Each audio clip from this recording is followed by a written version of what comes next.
பிரியமானவர்களே, இன்றைய சிலுவை தியானத்தில் கூட இசப்பா நமக்கு தியானிக்க சொல்லக்கூடிய வசனம் என்னன்னு கேட்டீங்கன்னா, யாத்ராகமம் 12ஆம் அதிகாரங்க. இதில் பார்த்தீங்கன்னா, இஸ்ரவேலர் பஸ்கா ஆட்டுக்குட்டியாகிய பஸ்கா ஆட்டுக்குட்டியை சாப்பிட்ட பிறகு அவங்க வாழ்க்கையில் ஒரு பெரிய மாற்றம் வந்துச்சுங்க.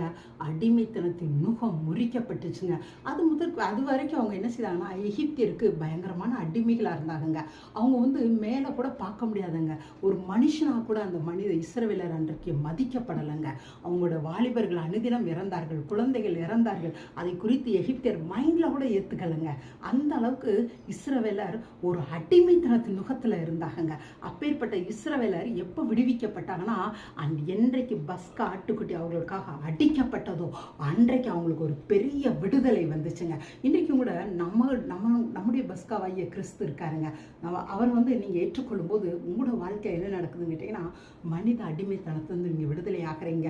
எப்படி எகிப்திற்கு அடிமையாக இருந்து எவ்வளோ கஷ்டப்பட்டாங்களோ அதே போல் இன்றைக்கு நீங்கள் ஒருவேளை மனித அடிமைத்தனம் யாருக்காவது பெரியவங்களுக்கு நீங்கள் எஜமான்கள் சொல்லி சிலருக்கு நீங்கள் அடிமையாக இருக்கலாம். அதே சமயம் சில போதை பொருட்களுக்கு அடிமையாக இருக்கலாம், பாவ பழக்க வழக்கங்களுக்கு அடிமையாக இருக்கலாம், சில கேரக்டர்ஸ்க்கு தேவையில்லாத காரியங்களுக்கு அடிமையாக இருக்கலாம்.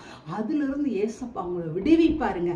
நீங்கள் எப்போது தெரிஞ்சிட்டீங்கன்னா, நீங்கள் நம்பணுங்க, எனக்காக ஒரு பஸ்கா ஆட்டுக்குட்டி அடிக்கப்பட்டது, அதுதான் ஆண்டவராகிய இயேசு கிறிஸ்துன்னு சொல்லி அப்படி நம்பும் போதே உங்களுடைய வாழ்க்கையில் ஒரு பெரிய மாற்றத்தை நீங்கள் பார்ப்பீங்க. தேங்க்யூங்க. காட் பிளஸ் யூங்க.